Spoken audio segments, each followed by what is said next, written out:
Welcome to Monday with the Mayor. I'm Jurnee Davis. We're in Huntingburg here with Mayor Denny Spinner. Now, this week is the fourth anniversary for the Stellar Communities designation here in Huntingburg. So how's all of that been going? It was amazing. The reason I remember that, in this age of technology, is I opened up my Facebook page one time this week, and it had a picture from 4 years ago. It said this was happening, and it was the picture of the committee and at Indianapolis the day that we received the Stellar designation on the 14th of August. So it's both. It seems like it's been a short time, but it seems like it's been a long time at the same time. The 4 years have been very, very much of a challenge and a reward, and what we've been able to pull together in 4 years has been tremendous. And I think what we're going to talk about here in just a few minutes, you're really seeing all the work that has been put into the behind-the-scenes work over these last 3 to 4 years to make these projects come together are really being seen and are going to have some really lasting impact. So it's kind of like when you think about it was 4 years ago. It's both short and long in many ways. So, but we're very, very excited about it. Definitely. So with those projects that have all kind of come along with this, how's the progress going on the railroad overpass? Okay, the railroad overpass was a project that was actually kind of a catalyst for the entire Stellar application. We had received the award of the overpass project prior to getting the Stellar designation, but it was kind of the anchor of how we designed Stellar around the fact that Huntingburg, once this overpass was in place, is going to be a truly connected community for the first time. We won't have that divide over the north and the south by the railroad track. The overpass project has been remarkably on time and on budget from the very beginning. And they have done a tremendous job. The construction team, the management team, our crews have done everything to keep that project on time and on budget. And our latest report from a progress meeting, the most recent progress meeting, that there should be, we're expecting to open the overpass by the 1st of November. The couple of linchpin items that are going on right now that will start soon is the reconstruction of the intersection at 14th and Chestnut Street, which is actually the entry point to the overpass on the north side. The current street is crowned to take traffic more north and south, and we need to make a change in the intersection to kind of accept traffic both ways, so you don't have that big hump in the middle of the intersection when you go through. So that's a project that will be underway soon, and so once that project is complete, the bridge itself is right on schedule. The connector, the next things are the connectors to that, including that intersection. So we're expecting that to be by 1st of November, we will have a usable, open railroad overpass.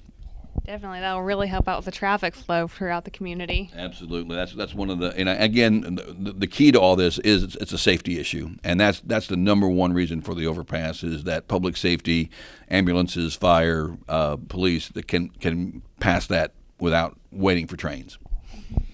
And then also we have the Market Street project, which has kind of hit an unexpected little turn. Right. We knew anytime you go into a project like this, there's going to be unexpected things. When we started the project late last fall, there was a lot of subsoil issues that we kind of knew about, but we didn't know the extent of. There was some extremely poor soil conditions underneath that area. So it took a lot of effort there wasn't any really redesign or anything, but you had to rethink some of the things that had to be done. And most importantly, all the infrastructure that's underneath the park that you see rising above the surface right now was of major concern. And this was our one opportunity to really go into the area, which is the oldest part of town. I mean, you see Old Town Hall sitting there. It was built in the 1870s. So the gas lines, the water lines, the sewer lines, the electricity in that area was all functional but very aged. So this one opportunity before we built the park to fix everything underneath there to make it secure for a long time into the future for Huntingburg had to be done. With the changes in the soil surface, we had to adjust, and we lost some time. But it was not unforeseen in many ways. But the time was a little bit more than we thought. But again, this is our one chance to get it right. So while we are all concerned about the schedule and want the park to be available to us as soon as possible, we're not going to shorten the project to take any quality away from what we're doing. So we're working hard with the contractor on finding out what the right schedules are, making those adjustments. And I'm very confident, once it's all said and done, we will have the product that we've all promised. The budget-wise, we had budgeted a certain amount for it, but there was some contingency. So we're about 5 to 6% above budget based on what the total cost of the project was. With a project of this size, that's not an uncommon amount, and we had built in some contingency money for that. So the cost is covered. The project is moving forward, and probably within the next week or so, we'll be able to, after some more discussions with the contractors and the engineers, have an exact date of when we will be able to use the park, and it will be in 2018. We don't want to make a premature announcement about a date until we're absolutely certain that date can be achieved. All right, and then you guys are actually having a public meeting for the 4th Street project. As you might recall, at the end of last year, we had received bids for the 4th Street Heritage Trail project, which is a reconstruction of 4th Street between Geiger and Jackson. The bids exceeded our budget, so we rejected those bids. And since that time, our engineering teams have been working hard to find different solutions to create the same project that we all want. And I think they've done a great job of doing that. Most recently at our Board of Public Works, they received approval to go out to bid for the project again, and we're expecting to open the bids in October. And one of the things that we've done throughout this whole stellar process is keeping the stakeholders informed. And so there will be a meeting on September 5 at 6 o'clock here at City Hall, when we invite anybody, but particularly the stakeholders. Those are on 4th Street are particularly interested, but anyone is welcome to come to the meeting to hear this update. Design teams from VS Engineering and from Taylor Seifker Williams Design will be here to explain where the project stands now. The scope of the project has remained the same. How we approach that scope has changed based on what we saw last year, and really some giving the city some more options and some more flexibility on how we approach the project that we will believe will come with major costs changes for the project. The project's not changing.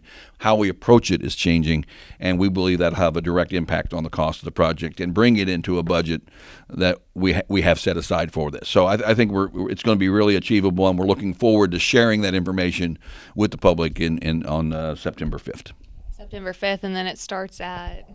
The bids will be awarded in October, and construction would start in 2019.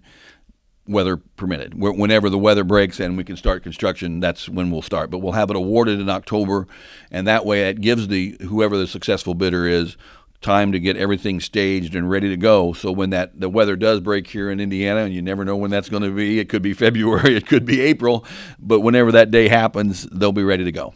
Okay, excellent. And then